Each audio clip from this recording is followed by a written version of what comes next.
Bambi was a roe deer. He was no longer a little fawn, nor was he a stag yet. He had to learn a lot before he could become the prince of the deer, like the old stag. Bambi had been playing with Faline for a long time before he fell asleep. While he was sleeping, he heard a voice. Suddenly, he woke up. He thought he heard Faline calling him. Bambi looked around. He remembered seeing Faline as he lay down, standing nearby and nibbling leaves. Where was she now? Then she called again.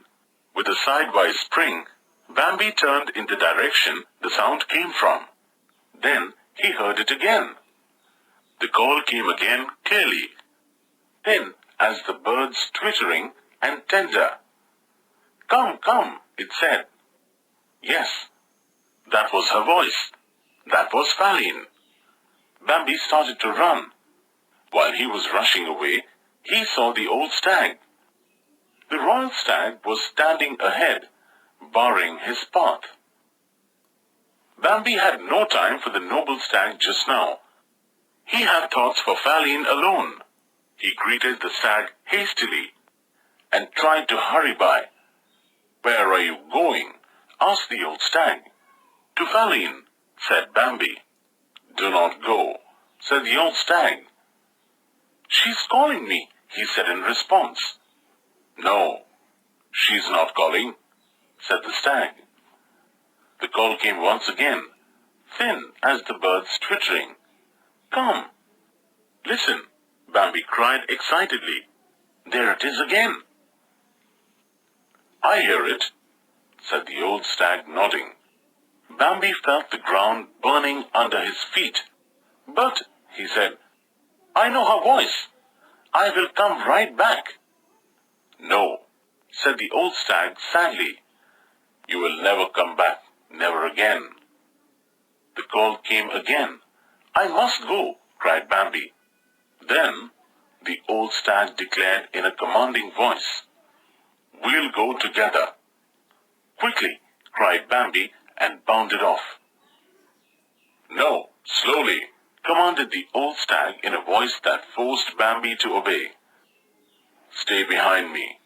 Move one step at a time. The old stag began to move forward. Bambi followed, breathing heavily with impatience. Listen, said the old stag without stopping. No matter how often the call comes, do not stir from my side. Bambi did not dare to oppose. The old stag advanced slowly, and Bambi followed him. How cleverly the old stag moved! Not a sound came from under his hooves. Not a leaf was disturbed. Not a twig snapped. And yet they were gliding through thick bushes. Bambi was amazed and had to admire him in spite of his impatience. He had never dreamed that anybody could move like that. Several times the old stag stopped, although no call had come, and lifted his head, listening. Bambi heard nothing. The old stag turned away from the direction of the call and took a diversion. Bambi raged inwardly. The call came again and again. At last they drew nearer to it. Then still nearer, the old stag whispered, No matter what you see, do not move. Do you hear?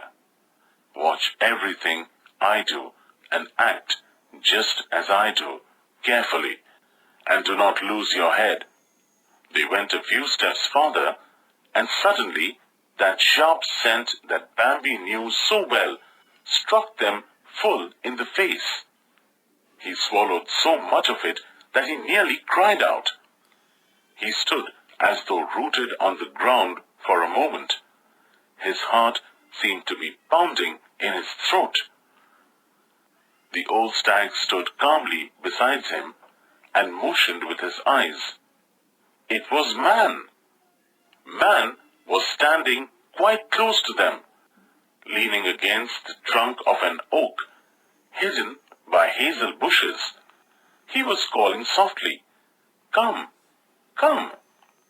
Bambi was completely puzzled and terrified. He began to understand that it was man who was calling, "Come, come." He wanted to flee. "Be still," whispered the old stag. Bambi controlled himself. "Let us go back," said the old stag, and turned about. They glided away cautiously.